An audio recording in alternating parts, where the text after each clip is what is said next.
Welcome to DSSB exam window. This is mock test number 145. Question number 1. Suppose P varies as the sum of two quantities of which one varies directly as Q and the other inversely as Q. तो ये क्या कह रहे हैं, अगर मेरे को equality में लिखना है तो P बराबर है डायरेक्टली का मतलब KQ और इन्वर्सली का मतलब फिर से हमें एक कांस्टेंट इंट्रोड्यूस करना पड़ेगा, उसको हम मान लेते हैं T/Q। तो ये है P की वैल्यू। अब उन्होंने बोला P अगर 11 है, P 11 है अगर Q 2 है और P 25/2/5 है अगर Q 5 है, then which of the following is true. तो आपको देखने कौन सा ट्रू है। तो आपको Q की वैल्यू दे रखी है, यहाँ पे पुट करके देख लेते हैं ऑप्शंस में। देखो ये हो गया 10 2 20 +20 +2/2 मतलब 1, 20 + 1 21। P 11 नहीं आ रहा है, ये आंसर नहीं हो सकता। यहाँ पे देखो ये हो गया 10 और ये हो गया -1, 10 - 1 9 होता है, तो P 11 नहीं आ रहा है, ये भी आंसर नहीं हो सकता। यहाँ पे देखो 5 2 10 और 1 11 यहाँ पे आ रहा है, ये आंसर हो सकता है। यहाँ पे पुट करके देखो ये हो गया 20 और ये हो गया 1 19 आ गया, ये भी नहीं हो सकता। इसका मतलब यही आंसर है, बाकी वाले से हम ट्राई नहीं करेंगे। हमें क्या करना, ऑप्शन से जाएंगे, सॉल्व नहीं करेंगे। सॉल्व करना होगा तो हमें 2 इक्वेशंस बनानी पड़ेगी, फिर सॉल्व करेंगे, फिर K और T की वैल्यू आएगी तो पुट करेंगे और K और T की यही वैल्यू आएगी 5 और 2 भाई। लेकिन क्यों हम इतना ड्रामा करेंगे जब हमें पता है ऑप्शन से हम जा सकते हैं। तो question number 2। A sum of rupees 2059 is divided among A, B and C so that A's share is equals to 3/5 of B's share। तो A बराबर है 3/5 B, है ना। और तो इसका मतलब A/B हो गया 3/5। A/B कितना हो गया 3/5। और क्या कह रहे हैं, C's share is equals to 5/9 of A's share. तो C's share is equals to 5/9 of A's share. तो C/A हो गया 5/9। अब देखो यहाँ पर भी A है, यहाँ पर भी A है, ये A की वैल्यू सेम होनी चाहिए। यहाँ पे 3 है, यहाँ पे 9, इसको 3 से मल्टीप्लाई कर दो तो ये आ गया 9/15। मतलब A 9 है तो B 15 है, यहाँ पे A 9 है तो C 5 है। तो A/B/C कितना आया, A के नीचे 9, B के नीचे 15, C के नीचे 5। तो हमें क्या निकालना है, शेयर ऑफ B। अगर टोटल इनका टोटल देखो कितना है, 9 15 और 5 20। अगर टोटल 29 है तो B का शेयर है 15, B का शेयर कितना है 15, लेकिन हमारा टोटल कितना है 2059 इंटू में 15/29। बस यही हमारा आंसर है। तो आप देखो कितना आएगा आंसर,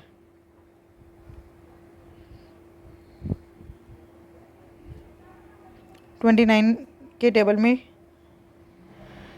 किस पे आएगा, 29 7 है ना, 29 7 निकाल के देखो, 29 7 7 9 63 यहाँ 6 यहाँ 7 2 14 और 6 20 203 बचा 2 29 1 29 71 इंटू 15 15 1 15 5 यहाँ 1 कैरी 15 7 105 और 1 106 1065 is the right answer. Question number 3. If 25% of a number is 96 less than 45% of that number, then the number is। तो क्या कह रहे हैं, 25% ऑफ अ नंबर, ध्यान से देखो 45% और 25% का डिफरेंस कितना है 20%। मतलब 20% 96 को रिप्रेजेंट कर रहा है, 20% 96 को रिप्रेजेंट कर रहा है। तो हमसे पूछा है नंबर क्या होगा, नंबर मतलब 100%। 100% कैसे आएगा, इसको 5 से मल्टीप्लाई करके, तो बस इसको भी 5 से मल्टीप्लाई कर दो। 96 इंटू 5, 6 5 30 का 3, 9 5 45 और 3 48, 480 480 is the right answer. Question number 4। If an internet bill is paid before the due date. अगर एक इंटरनेट बिल को ड्यू डेट से पहले भरा जाता है तो रिडक्शन मिलती है 8% की on the amount of the bill. By paying the bill before due date, due date से पहले भरने पर एक पर्सन को 126 रुपये की रिबेट मिली। 126 मतलब 8% टोटल का, तो 8% बराबर 126 रुपये, यही बोल रहे हैं। तो 100% कितना होगा, 126/8 गुना में 100, 8 1 8, ये उस पर तो जाएगा नहीं, 2 से काट दो, 2 4 8, 2 6 12, 2 3 6, 4 1 4, 4 25 100, 63 इंटू 25, 25 3 75, 5 यहाँ 7 यहाँ 25 6 150, 150 और 7 157, 1575 is the right answer. Question number 5. The average age of a sports team of 15 member is 23.4. क्या कह रहे हैं? हर एक की एवरेज एज 23.4, 23.4, पूरे 15 लोगों की एवरेज क्या है? 23.4. A new member joins the team and the average age now becomes 23 years. अब एक 16वां बंदा आया, ठीक है, 16वां बंदा आया, उसके कारण सबकी एवरेज एज हो गई 23, 23, 23, 23, 23, ठीक है, सबकी एवरेज एज कितनी हो गई? 23. The age of the new member is, आपको पता चल रहा है इसकी एज 23.4 से कम होगी. कितनी कम होगी वो हमें देखना है. कैसे पता चलेगा? देखो, इन 15 लोगों के पास 0.4 एक्स्ट्रा था जो इसके पास चला गया. 0.4 एक्स्ट्रा था जो इसे 23 बनाने के लिए यूज़ हो गया. तो 0.4 इंटू 15 कितना हो गया? 15 4 60, मतलब 6. 6 इसमें इन लोगों से लिया हुआ नंबर है, 6 इसमें इन लोगों से लिया हुआ नंबर है. तो 23 में से 6 गए, कितना बचा? 17. 17 इज़ द राइट आंसर. आ रही है बस समझ? देखो, सब 23 23 23 हो गए, तो 0.4 0.4 0.4 15 लोगों में से निकला. वो 0.4 निकल के किसके पास गया? लास्ट वाले के पास. तो वो पूरा 23 नहीं था, वो था 17. और 0.4 0.4 0.4 उसने उन बाकी 15 लोगों से ले लिया और खुद बन गया 23. आगे बात समझ? The age of the new member is 17. बस खत्म बात. Question number 6. In how many time will the simple interest on a certain sum be 1.5 times the principal? तो ऐसे ही कितना है? 1.25 पी. पी इंटू आर कितना है? 12.5. 12.5% कितना होता है? 1/8 लिख दो सीधा सीधा. P into R into T. T हमें निकालना है, पी से पी कट गया.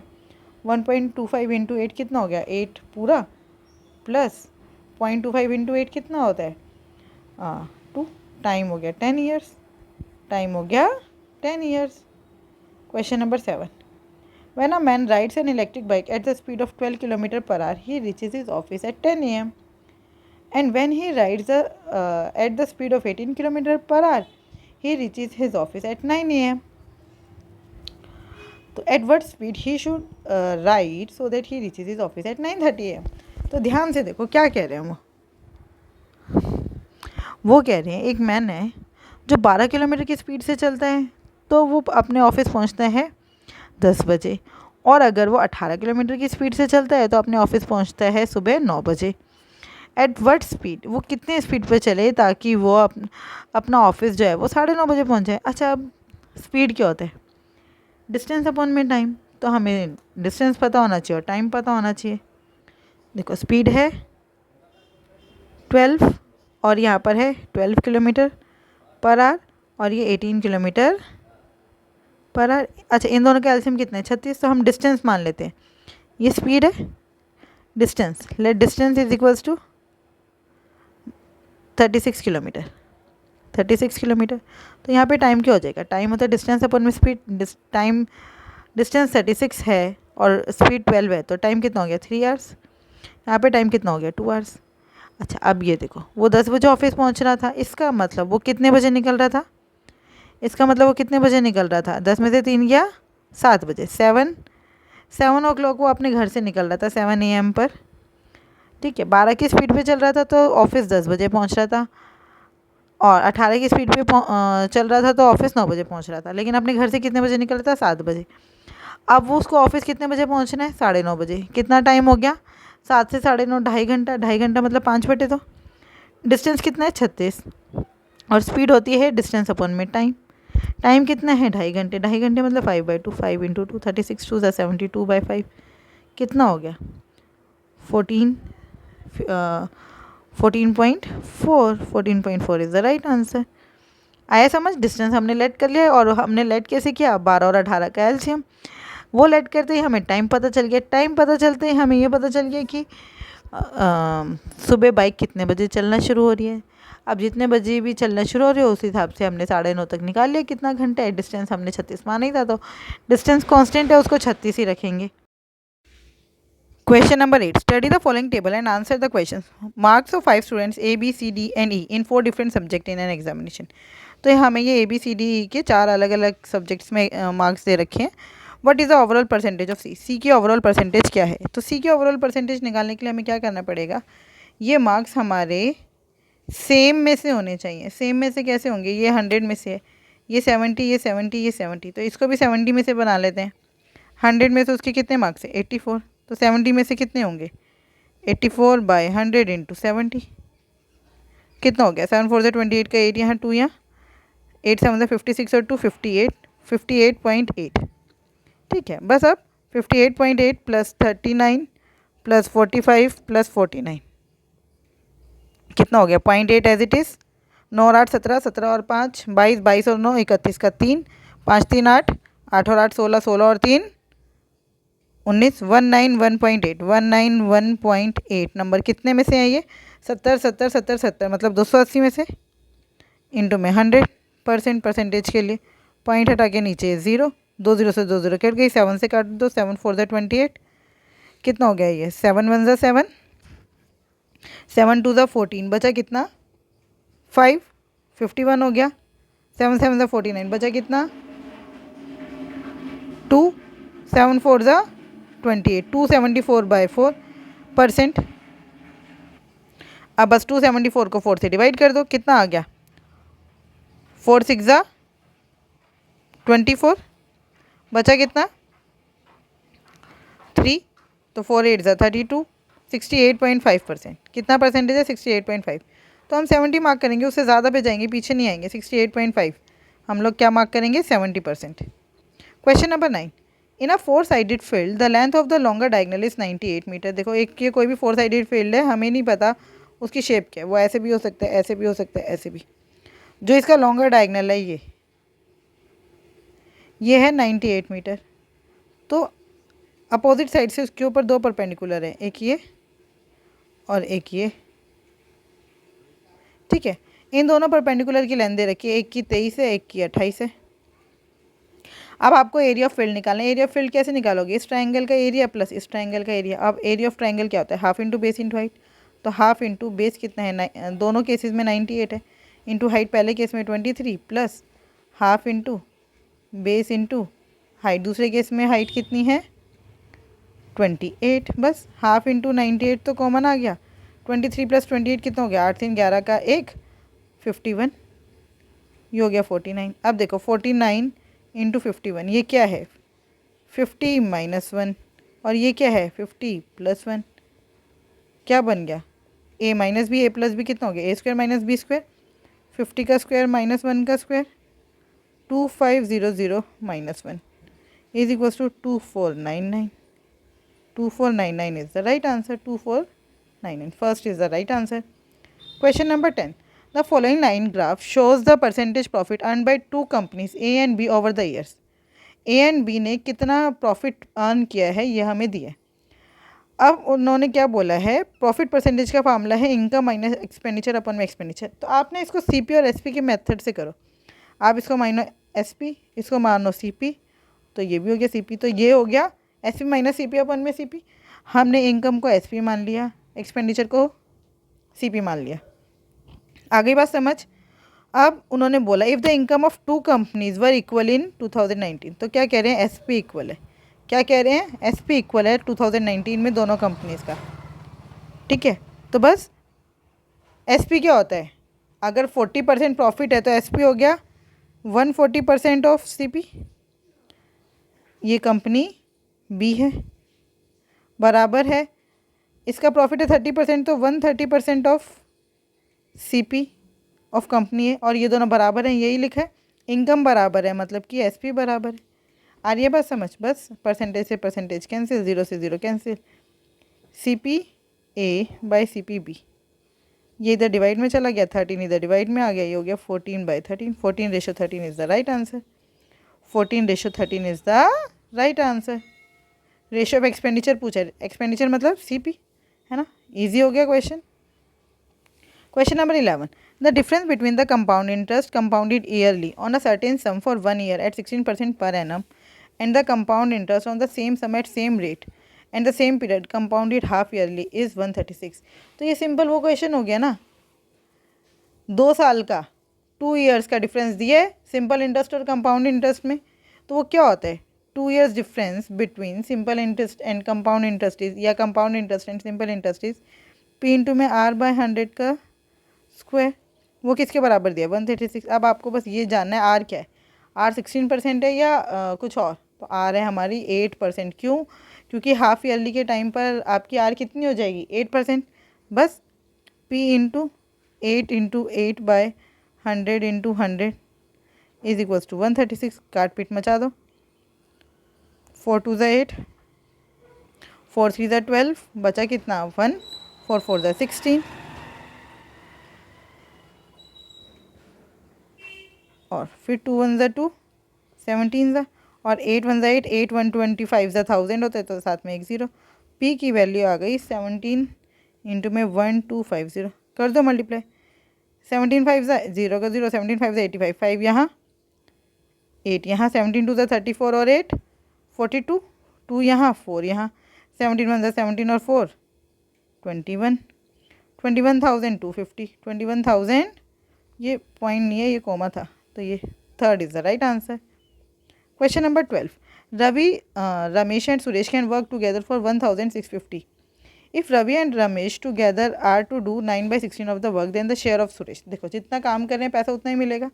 टोटल 16 काम था, उसमें से रवि और रमेश ने किया 9, तो सुरेश कितना कर रहे हैं 7/16, है ना, तो बस उतना ही पैसा उसको मिलेगा। तो 1650 इंटू में 7/16, 2 से काट दो, 2 8 16, 2 8 16, 2 2 4, 2 5 10, 825 इंटू में 7/8। अगर आप एक बात बहुत ध्यान से देखो, ये है 825 इंटू में 7.8, 7/8। 7/8 का क्या मतलब है, ये 1 से बड़ा है या छोटा है, छोटा है, 0 पॉइंट कितना है 0.9 समथिंग।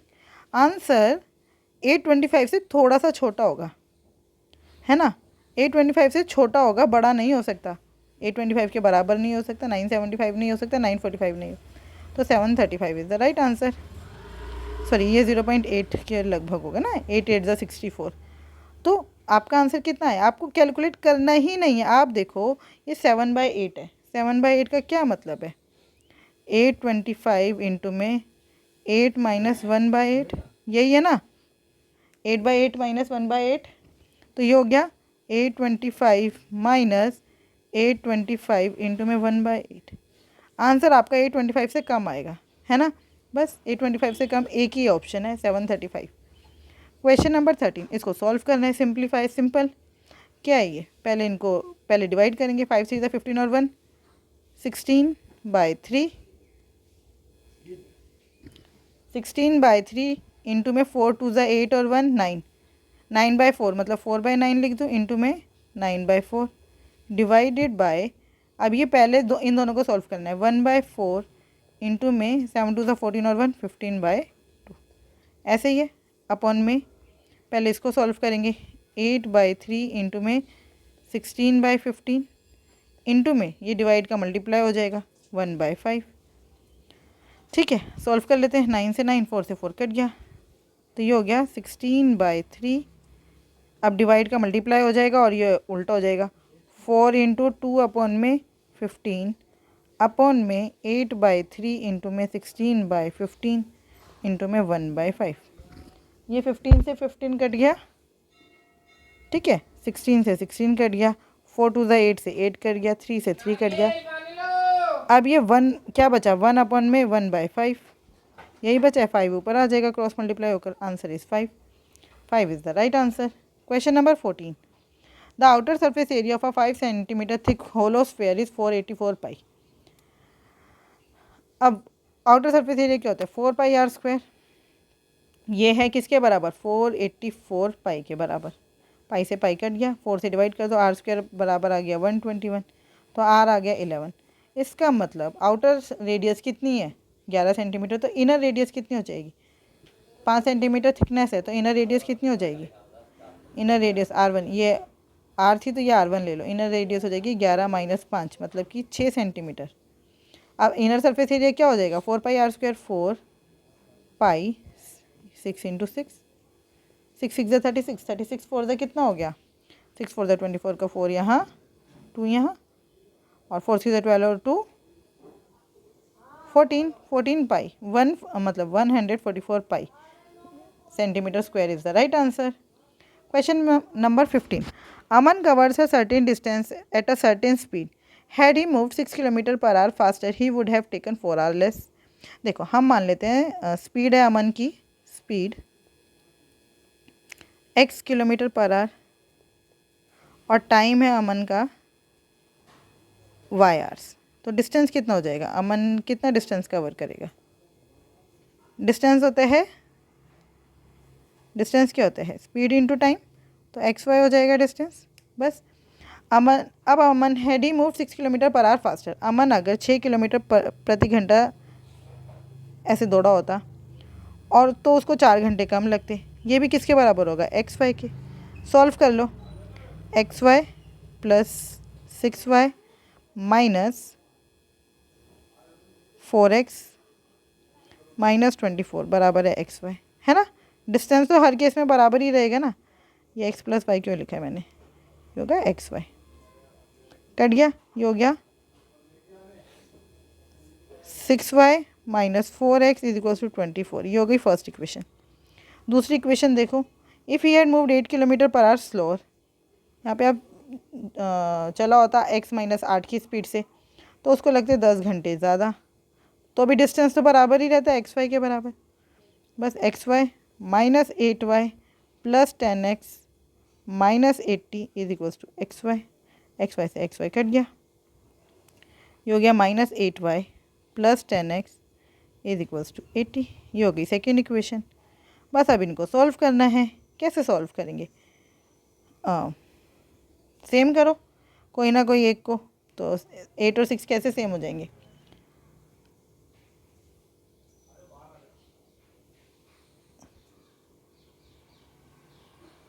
24 आता है दोनों के टेबल में. 6 4 ज़ा 24 है ना.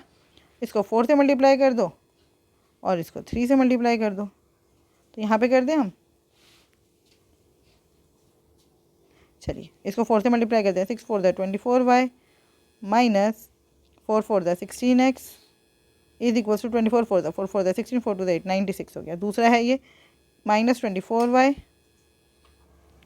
और 10 3 ज़ा 30x प्लस 30x बराबर है 8 3 ज़ा 240. बस कट गया. ऐड कर देंगे तो ये बचा 14x इज इक्वल्स टू 6 का 6 9 और 4 13 का 1 336. काट दो 14 से, कट रहा है. पहले देखते हैं 7 से कट रहा है. 7 4 ज़ा 28 बचा 5 7 8 ज़ा 56. ठीक है. 7 2 ज़ा 14 7 4 ज़ा 28 बचा 5 7 8 ज़ा 56 2 1 ज़ा 2 2 24 ज़ा. एक्स की वैल्यू आ गई 24. तो क्या हमें एक्स की वैल्यू निकालनी थी, नहीं हमें क्या निकालना है, टाइम. हमें तो वाई निकालना था. बस इस इक्वेशन में एक्स की वैल्यू पुट कर दो. 6y minus 4x is equals to 24 है. तो ये हो गया 3y minus 2x is equals to 12. तो 3y माइनस 24 2 ज़ा 48 इज इक्वल्स टू 12. बस 3y बराबर 60 y बराबर 20. y की वैल्यू आ गई 20. 20 is the right answer. Question number 16. The number of boys and girls in a college are in the ratio 5:3. Boys और girls कितने हैं, 5:3. If 24% of the boys and 32% of the girls were not placed in the campus placement then the percentage of students who got job in the campus placement is. देखो boys कितने, 24% को job नहीं मिली तो कितनों को job मिल गई, 76% को. कितने परसेंट बॉयज़ को प्लेसमेंट मिला, 76% को. मतलब 5 का 76% प्लस कितनी गर्ल्स को प्लेसमेंट मिला, 32% को प्लेसमेंट नहीं मिला. मतलब कितनी परसेंट को प्लेसमेंट मिला, 68% को. 68% किसका, 3 का. और टोटल नंबर ऑफ स्टूडेंट्स कितने हैं, 8. रेशो है ना तो हमने 5 और 3 8 ले लिया बस. तो ये हो गया. परसेंटेज कॉमन ले लो, कितना कॉमन आएगा, ये 7 और 13 हो रहे हैं ना. तो क्या कॉमन आ रहा है इसमें से, 2% कॉमन आ रहा है. 2% कॉमन ले लो. कितना बचा ये, 5 इंटू में 38 प्लस 34 इंटू में 3 बाय 8. 4 हम 4 कॉमन ले सकते थे, 4 कॉमन ले लो. तो कितना बचा 19. यहाँ पे कितना बचा 17, बस यहाँ पे 4 कर दो, 4 1 ज़ा 4, 4 2 ज़ा 8, तो बस परसेंटेज यहाँ पर 19 5 ज़ा 95 प्लस 17 3 ज़ा 51 बाई 2, कितना परसेंट हो गया ये, 5 और 1 6, 9 और 5 होता 146/2%, 2 7 ज़ा 14, 2 3 ज़ा 6, 73% is the right answer. 73% is the right answer. Question number 17. The LCM and HCF of two numbers are 234 and 39 respectively. If one number lies between 60 and 110, then the number is.